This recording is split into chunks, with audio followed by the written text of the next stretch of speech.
Susan, we salute you for your exemplary career, your commitment to your alma mater, and service above self. You have set an extraordinary example for others to follow. Alvernia is fortunate to have alumni as you dedicated to serving our students. We are proud of your achievements and how you embody Alvernia's other core values and are honored to bestow upon you the Frei Gruber Award. Congratulations.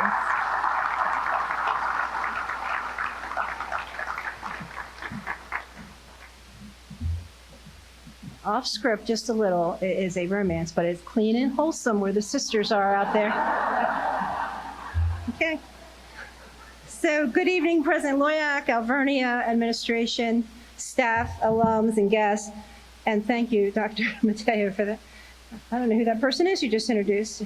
My husband and son couldn't be with me tonight, but I have three extraordinary women with me. My two sisters and my niece are in the audience at table 10. These women have been a big part of any success that I've had in life, both professionally and personally. And they always, always, always have my back, especially for all of those crazy things I volunteer our family to do. Yes. I'm also honored and humbled to be the recipient of the Frei Gruber Award. Mrs. Gruber was an educator at heart, but her fundamental contributions to society was her unwavering belief that those who live a life of service and community are also those who help others realize their full potential.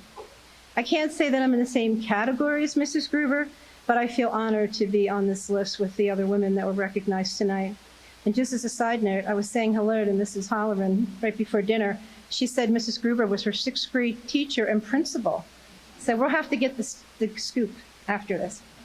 I have 3 short points that I want to share with you tonight, and I know I'm standing between you and dinner, so I'm watching my time. First, you'll hear mention of the core values as Alvernia, as the core Franciscan values. I contend that those values of service, humility, peacemaking, contemplation, and collegiality are the same and similar to the core values of the vast majority of religions across the world. These values may have different names, they may be defined just a tad differently, but you'll hear them replicated across a wide breadth of religions. Take me, for example. I'm likely one of the few, if not the only recipient of this award who is not of the Catholic faith. But the same values were instilled in us growing up. We had a deep sense of family, community, service, following the golden rule was instilled in us. So while the beliefs and values are different, good people are just good people. This is how we, my sisters and I, were raised. It's what we pass down to our children and our grandchildren, our nieces, our nephews, and even our friends. As a result, we've created several long-standing activities that help others give back to the community. For example, for years, we've hosted a Thanksgiving leftover event for 30 or 40 family and friends. They join us for leftovers and to organize hundreds of toiletry bags, coats, jackets, scarves, gloves for the homeless. One of my fondest memories involves my great niece Amber, and her mother sitting in the audience tonight, who was only 5 years old at the time. She's now about 25.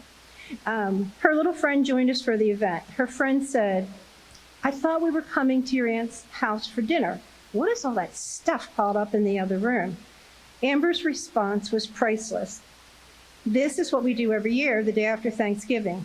Doesn't your family do the same?" Okay.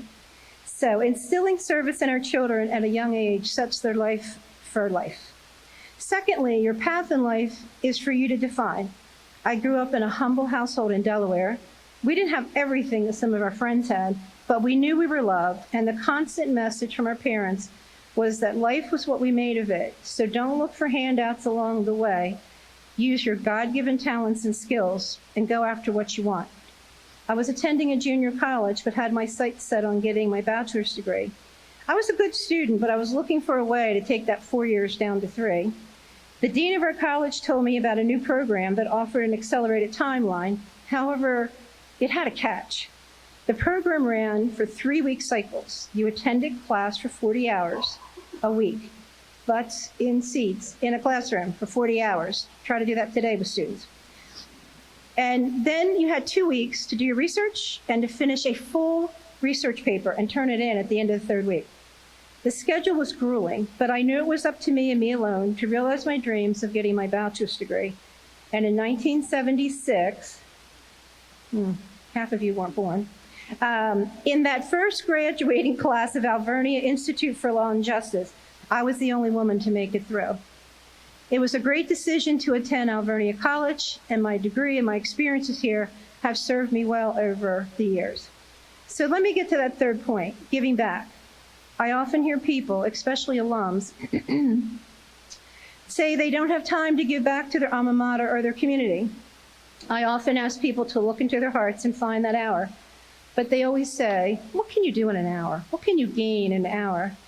Well, let me see, I wasn't a math major, but an hour equals 720 minutes a year, and over 5 years, that equals 3,600 minutes.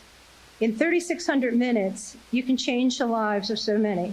For example, an hour of mentoring can help give someone the inspiration they need to improve their career, or an hour a month can provide hundreds of meals for the homeless. And consider this, volunteering for a suicide prevention hotline could save a life. So don't focus on what you perceive as an unimportant hour, minute per month, but focus on how you can help change the world with those 3,600 minutes over the next 5 years.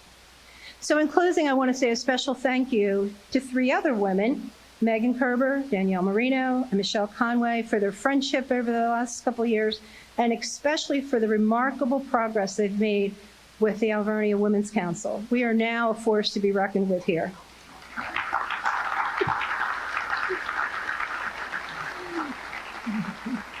And I also wanted to thank President Loyak and his leadership team. They've made a brighter future for Alvernia and for Reading as a community. And lastly, I'd like to thank the nominating committee for acknowledging my contributions. Thank you.